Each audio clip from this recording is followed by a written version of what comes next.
नमस्कार। जैसा कि आप लोगों को पता होना चाहिए कि बिहार विधानसभा के चुनाव का जो है चुनाव आयोग ने तिथि निर्धारित कर दिया है। तिथि निकल गया है। 3 चरणों में बिहार में जो है चुनाव होने वाला है। 28 अक्टूबर से जो है पहला चरण में चुनाव होगा। चुनाव को लेकर जितने भी प्रत्याशी उम्मीदवार हैं वे अपने अपने कार्यों में लग चुके हैं। अगर हम मनेर विधानसभा क्षेत्र की बात करें तो मनेर विधानसभा क्षेत्र से बहुत सारे जो इसमें जो उम्मीदवार हैं अपने अपने कार्यों में लगे हुए हैं। आज हम आपको एक ऐसे युवा उम्मीदवार से मिलवाना चाहेंगे जो इस मनेर विधानसभा क्षेत्र के उम्मीदवार हैं। ये निर्दलीय चुनाव लड़ेंगे, युवा हैं और युवाओं के लिए बात करते हैं। हम आपको मिलवाते हैं कुश कुमार सिंह जी से। आपका बहुत बहुत स्वागत है। आपका भी स्वागत है। अच्छा, तो आप इस बार जो है मनेर विधानसभा क्षेत्र से चुनाव लड़ने वाले हैं। अच्छा, ये बताइए कि आप चुनाव राजनीतिक में आने का क्या मतलब आपका पर्पस है, मकसद है?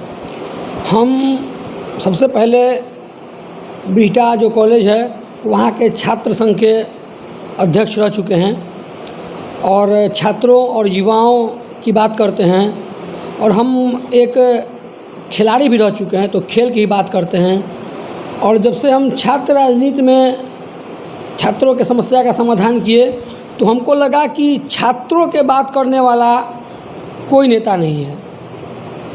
छात्रों के बात करने वाला कोई नहीं। छात्रों का बात, खिलाड़ियों का बात और युवाओं का बात, महिला शक्तिकरण की बात करने वाला कोई नहीं है। आपको क्या लगता है विकास हुए हैं? मनेर विधानसभा में बहुत विकास हुआ है। पहला विकास ये हुआ कि जो बिहटा में एक चीनी मिल था इसको बंद करा दिया गया, पहला विकास हुआ। दूसरा विकास हुआ, बिहटा में एक चर्म फैक्ट्री था जो कि पेपर से भी पतला चर्म बनाता था, चमड़े का फैक्ट्री था, वो बंद हो गया। तीसरा विकास हुआ कि बिहटा कॉलेज में पीजी की पढ़ाई होती थी पिछले विगत कुछ वर्षों में, वो बंद हो गया।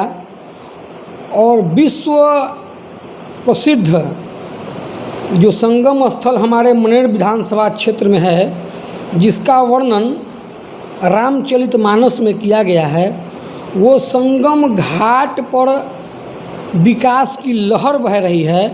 न तो वहाँ पीने के लिए चापाकल है, न बैठने के लिए एक शेड है। विकास की न वहाँ पर जाने के लिए सड़क है। विकास की लहर वहाँ बह रही है। और सूफी संतों की नगरी मनेर रह चुकी है। पहली बार सूफी संत मनेर में ही आए थे, जो कि इसका प्रमाण है।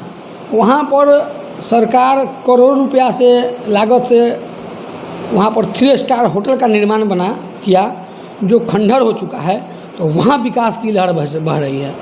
अच्छा यार, यानी कि आप बातों बातों में ये मुद्दे पे आप तंज कस रहे हैं, या हालांकि जनता भी समझ रही है आपकी बातों को। अच्छा, तो कहाँ आप किसको दोषी मानते हैं, जनता है या फिर प्रतिनिधि, किसको दोषी मानते हैं आप सारे काम? जनता का काम है वोट देना। जनता अपना वोट दे के अपना काम ख़त्म। वहाँ से काम शुरू होता है प्रतिनिधि का और सरकार का। तो जनता वोट देने का काम करती है। देव दुर्लभ जनता, जिसका तुलना हम देव से कर रहे हैं, वो अपना काम कर चुकी है। वोट देने का काम जनता की, बाकी विकास का काम करना वहाँ के प्रतिनिधि का काम होता है। आपको लगता है कि अगर आप सत्ता में आते हैं तो इस तरह के कौन कौन से काम आप कर सकते हैं? हम सत्ता में आएंगे तो युवाओं के लिए बात करेंगे। जीतेगा युवा तभी बदलेगा मनेर। जीतेगा युवा, बदलेगा मनेर। इस आवाज़ को बुलंद करने की ज़रूरत है। यहाँ पर मनेर में तो न एक तो पीजी कॉलेज नहीं है, तो बिहटा कॉलेज जो है इसको निश्चित रूप से हम पीजी का दर्जा दिला कर रहेंगे। हम यहाँ के विधायक बने या न बने, इसको तो हम पीजी का दर्जा हम दिलवा ही देंगे।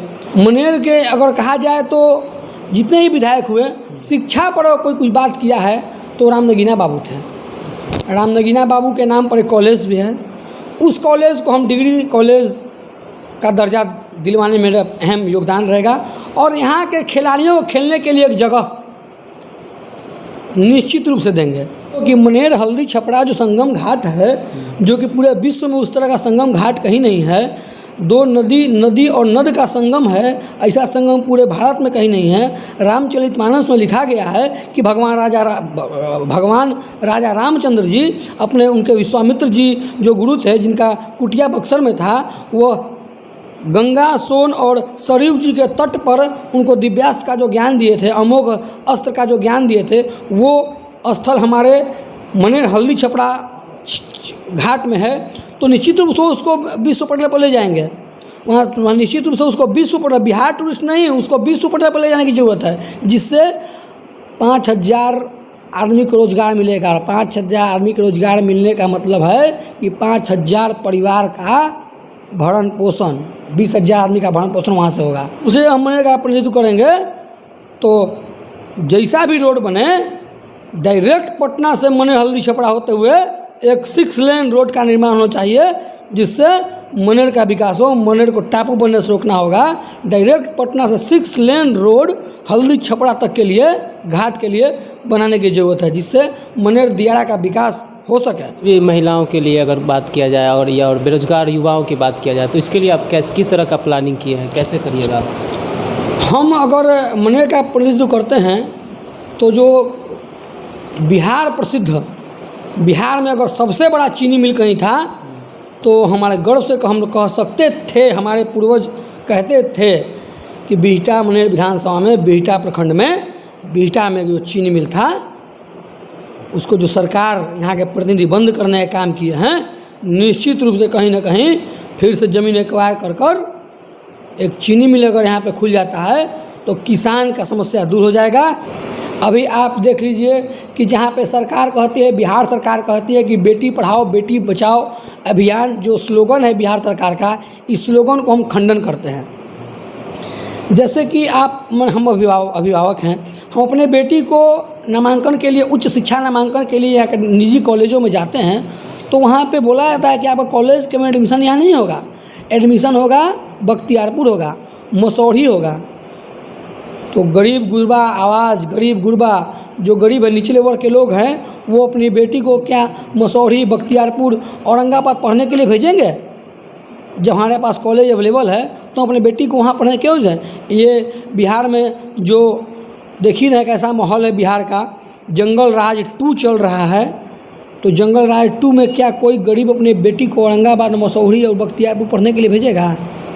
और ये कानून छात्र पर थोप दिया गया कि आपके अनुसार आपका एडमिशन नहीं होगा, जहाँ सरकार चाहेगी आपको वहाँ पढ़ना पड़ेगा। यह काला कानून छात्रों पर ज़बरदस्ती थोपा गया है और अभी तक छात्र के लिए कोई नेता एक आवाज़ उठाने में सक्षम नहीं हुए हैं, क्योंकि छात्र का कोई नहीं है। छात्र वोट नहीं देता है, तो नेता लोग छात्रों का आवाज़ नहीं कर रहे हैं। आने वाली पीढ़ी को बर्बाद करने के लिए नेता लोग लगे हुए हैं कि आने वाली पीढ़ी अशिक्षित रहेगी तो उनका दुकान फलेगा फूलेगा। अगर आने वाली पीढ़ी शिक्षित हो जाएगी तो निश्चित रूप से ढोंगी नेताओं का शटर डाउन, दुकान बंद होने वाला है। तो हम इस मुहिम को निश्चित रूप से लेकर आगे बढ़ेंगे। आते हैं तो अच्छा, आप नेता मतलब क्या, कैसा नेता होना चाहिए आपके अनुसार? नेता का क्या परिभाषा, कैसा होना चाहिए? नेता का परिभाषा तो सिर्फ और सिर्फ सुभाष चंद्र बोस थे, नेता वही थे। बाकी उनका जीवनी देख लीजिए, अगर उनके जीवनी का 1% भी अगर अपने जीवन में उतार लेते हैं तो आप नेता हैं, अगर नहीं उतार पाते हैं तो नेता नहीं हैं। भारत नेता सिर्फ और सिर्फ नेताजी सुभाष चंद्र बोस हैं। चलिए, बहुत बहुत धन्यवाद। तो ये थे बिहटा प्रखंड से और मनेर विधानसभा के उम्मीदवार कुश कुमार सिंह जी। ये अब बता रहे थे कि इस बार ये पूरी तरह से सशक्त हैं और अगर ये सत्ता में आते हैं तो युवाओं और बेरोजगार युवाओं और नारी सशक्तिकरण को लेकर आवाज़ उठाएंगे और इनके लिए बहुत बेहतर काम करेंगे। हालांकि चुनाव में ये लोकतंत्र है और इसमें जनता का शासन चलता है। जनता जिसको प्रतिनिधि के रूप में चुनती है, वोट देती है, वही सत्ता में आता है। हालाँकि इस विषय में आप लोग क्या सोचते हैं, आपकी क्या प्रतिक्रिया है, कॉमेंट बॉक्स में लिख कर जरूर भेजें। बहुत बहुत धन्यवाद।